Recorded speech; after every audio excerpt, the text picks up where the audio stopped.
Bismillahirrahmanirrahim. Assalamu alaikum. My name is Hassan and today we are going to create phone number clickable in Wix website.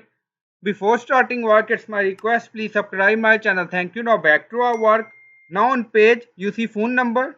So we are going to create clickable. Now go to website editor. Now you see phone number. Now select, double click on it. Now you see link. So click on it.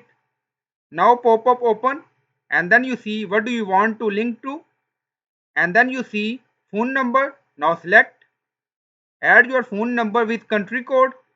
Now you see example. So you can add phone number with your country code like this and then click on done. Now link added and then click on publish. Now publish done.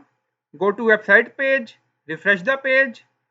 Now you see telephone number. Now click on it. Then you see open pick an app. So in this way you can create telephone number clickable. So you can open this page on mobile and then click on this number. So this number will show on phone keypad directly. So you don't need to write number. Just click on it. So I hope you like this video. Please like, comment, share, subscribe. Thank you for watching.